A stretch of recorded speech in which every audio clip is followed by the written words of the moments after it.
I laughed forever. I watched it over and over and over again just because the pumpkin just absolutely got destroyed. Yeah.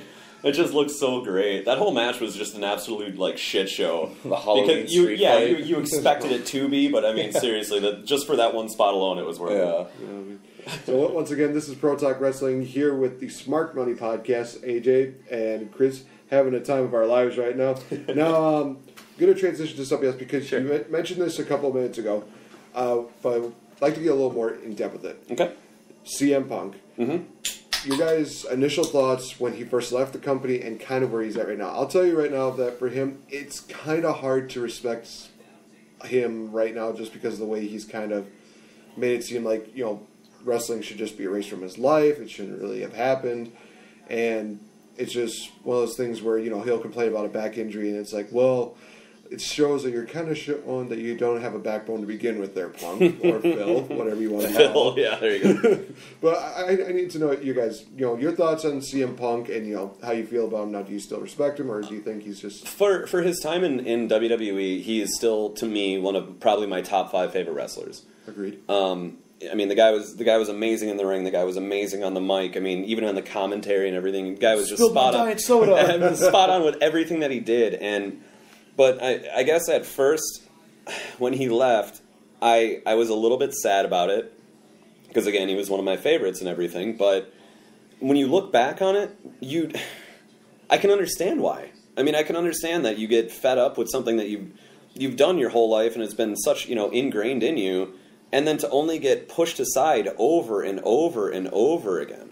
It's got to be extremely frustrating when you're out there in your prime and these aren't years you're going to get back. Now, you know, I respected his decision. I disagree with you a little bit. I respected his decision to leave at the time because, I mean, what was he going to do at that point? He wanted to main event one more WrestleMania and then probably end up retiring anyway. And instead, it just turned into, well, you know, you're going to take a backseat to Batista. You're going to take a backseat to Rock. We're going to bring in these part-time guys that are going to go over you every single time while you're here day in, day out on the road, working through injuries and all that. Now, that being said, after a certain point, I just got sick of hearing him talk about it because all it was just bad things to say every single time he opened his mouth. When he was on the Colt Cabana show, I was really mad about how he approached the whole, I guess, like the whole lawsuit kind of thing that they had going on and stuff. I didn't understand what that did for him. It didn't put his name out there in a positive light. It just made everything worse. Now with this whole transition into UFC, which I'm still holding on to the fact that it's a work because I don't think we're ever going to actually see him fight. Because of he's how in UFC too with an 85 overall rating. He hasn't had one fight yet. Right. But as of right now, like I don't see him getting in there. Every time something comes up, you know, and trying to start something like MMA at such an advanced age, it's really rough, and few people have been able to make that transition. But with him getting constantly hurt, it just seems like we're never going to see that, and this whole thing has just been a publicity stunt. Yeah. So I don't know. I still respect him for what he did in, like I said, in WWE, but I mean, he's slowly but surely kind of working his way, I guess, out of my like good graces in a way, like out of, you know, I feel like he's out of mine. Yeah, it's frustrating, you know. I mean, but I get you know, the whole you're bringing in part timers and stuff like this, and he the thing that throws me off about him is he complained and complained and complained. Yet he is the longest reigning WWE champion in the last 25 years. Mm-hmm. He had, 434 days? And I don't think you should cry about, really about anything after that. Like, you did something huge. And now, it's not always going to be about you. There's a whole roster of people, and I get they were trying to... Okay, we're kind of going to drag him out of the main picture and get someone else in here. And he's like, well, I am the main picture.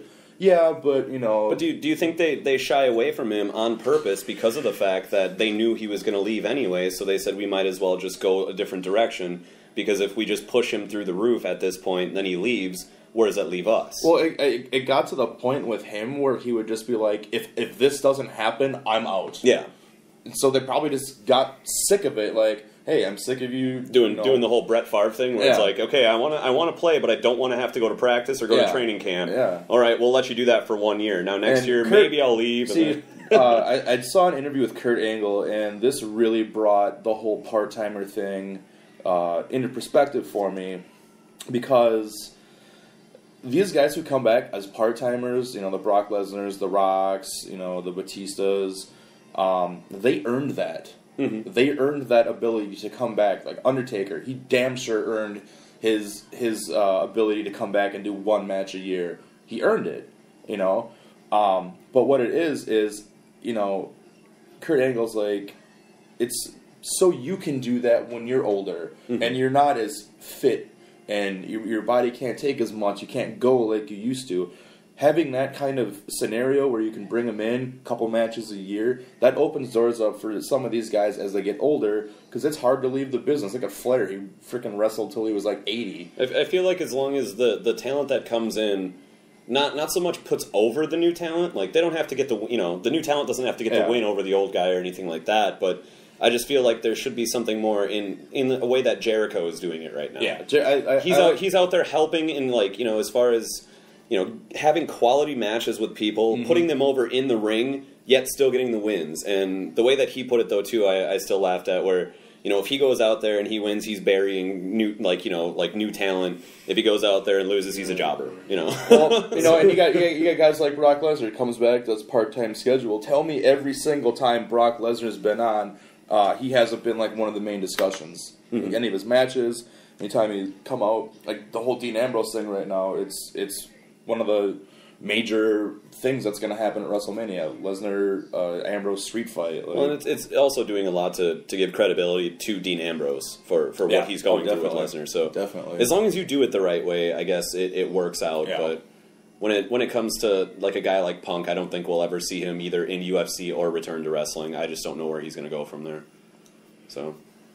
Well, maybe he'll just be a commentator for a hockey game or something like that. Yeah, he'll just go to Blackhawks games and have a hot wife. It's totally fine.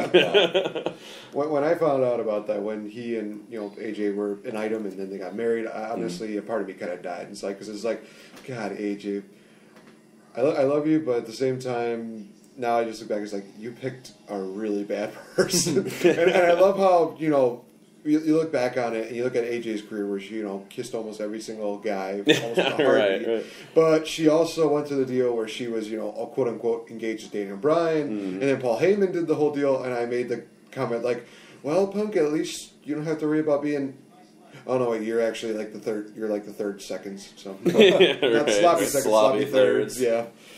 So talking a bit about the road to WrestleMania and especially Roadblock, which is happening this Saturday. Why did they pick that name? Because it was going to be March to WrestleMania, and I thought that was a great name. Now you're on the road to WrestleMania. Here's a Roadblock. It's just, I don't know. It bothered me. You have Fastlane, you have Roadblock, and what was the meme or whatever where it's like using street signs. WrestleMania was wrong way. Yeah, it had a picture of Triple H and Roman Reigns. Well, here's the interesting part about this. I actually saw a video.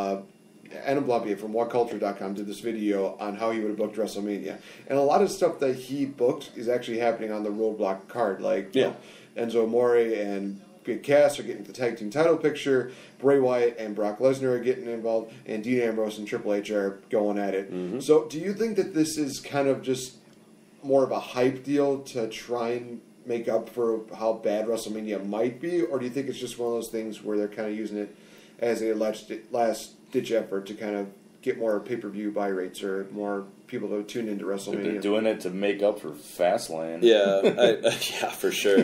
Fastlane. What I don't understand about it is by having this right now, it's having it so close to WrestleMania. It feels like a throwaway to me. And I feel like they're wasting a lot of the matches that they could have had either maybe on something like Extreme Rules or something. I feel like they're wasting it right now because you know that Dean Ambrose isn't going to win the title at Roadblock because of the fact that they already have this Roman Reigns Triple H thing set up and that's going to happen. So I just don't really care for what this is right now. I think it's just it's poorly timed, I guess, for more than anything else. But we'll also consider that Dean Ambrose, the last time they actually did something like this, was the Elimination Chamber, and Dean Ambrose actually won via DQ, but still it created a lot of hoopla. Can you imagine what that would be like if Dean Ambrose actually won, not by technicality, but actually won that match and won the title from Triple H, especially considering the fact that Triple H, quote unquote, his compete clause in his contract is going to expire. So do you think well, let me ask you about that. Do you think that's kind of a rumor, or do you think that's one of those things that's legit? I think that's actually kind of a legit thing, but I think that's something that they just throw out there to be, just to get people talking about it. I can't imagine a scenario where Triple H just says, all right, well, I don't have, any more dates or anything like that. You don't have me signed. I'm not doing anything anymore. Or, holding out for more money or anything like that, especially how deep he is in the family and the business and everything. But it's the same thing with Shane McMahon. Right now there's no contract. He's just working on a handshake agreement. Last I heard, he was getting, I want to say, about $120,000 for his appearances leading up to WrestleMania and the match at WrestleMania itself.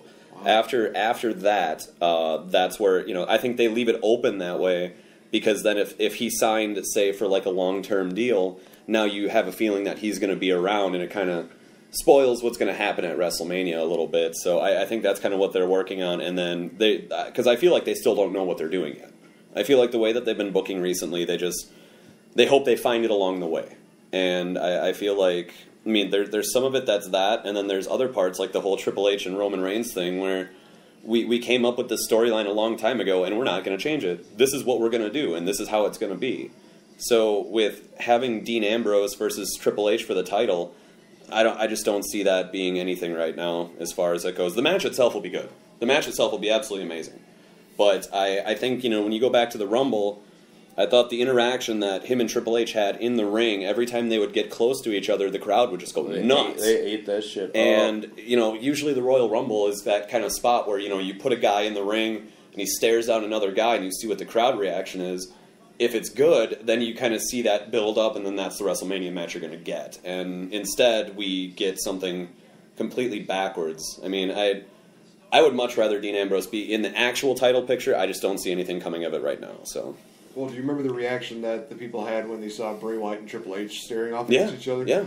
That was amazing. And speaking of Bray, he'll be facing off against Brock, which I thought was going to be a WrestleMania match. But I thought it should have been. It should have been because it was going to, but they changed it because of the triple threat match. Yeah.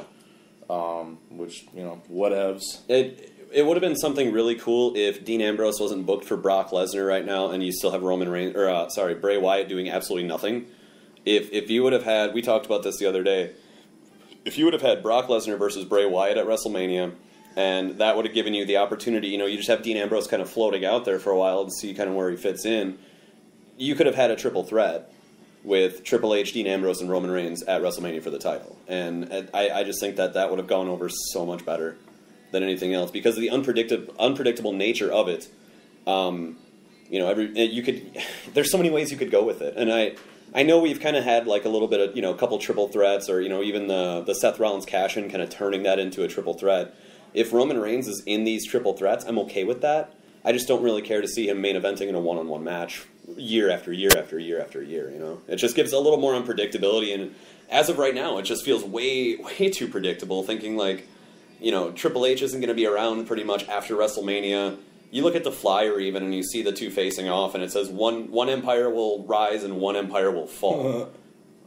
That's just what a tagline for something like that. But you look at that, and right away you're like, well, great. Now I don't have to watch that match. Because now they're basically giving away. Oh, okay, yours is going to win. Yeah, of course.